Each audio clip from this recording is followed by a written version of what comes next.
Imagine thinking one exercise was going to help you palm off people the best.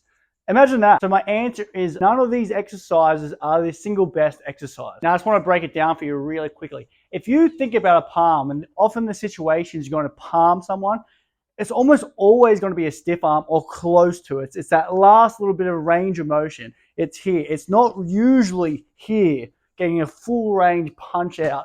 It's not that. Okay, and so what you need to think about, okay, well, if I'm here most of the time and I'm palming like this and it's just that last little bit of range, what's going to be best?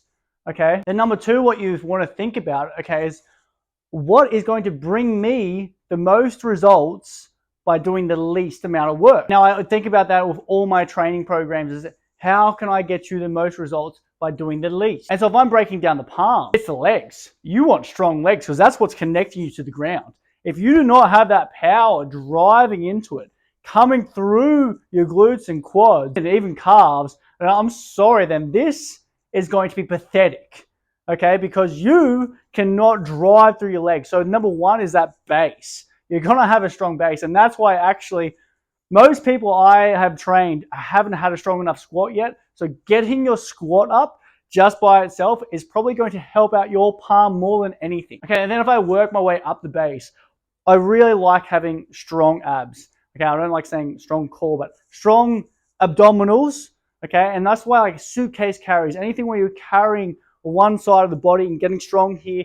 Some rotation exercises also do help. And then I like to think, okay, well, if I want power in my arms, because that last little bit of power, what am I actually thinking? What's going to give me the most bang for my buck?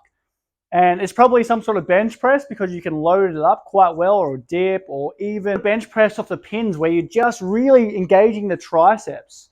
And it's just that last bit of range of motion, you're powering off it. So if you've nailed those basics, like if you're really strong, but you're not really fast, you struggle to move things fast, then things like your throws are actually going to come into, and then your things like your landmine throws will come into play.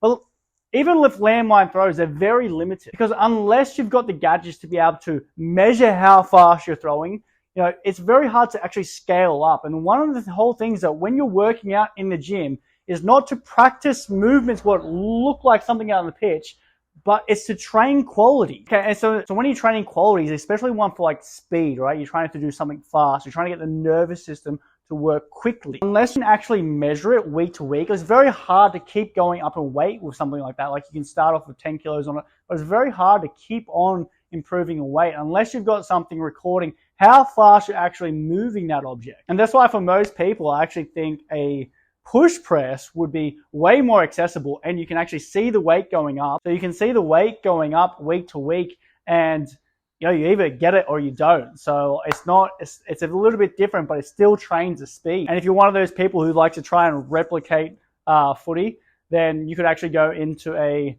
split stance push press, or if you wanted to, or a split jerk, training the deltoids, but that's actually really measurable and more accessible to most people. So I don't like to say exercises are bad. What I want to do is show you the exercises that's probably going to give you more bang for your buck for the majority of people. But in saying that, with your programming, you can actually train all the qualities you like at once. Because if you rocked up to the gym, you could do your power stuff first, part of your warm-up, get your nervous system going, start throwing stuff, all right? That's not going to cause too much fatigue, which is then going to affect your performance of strength work.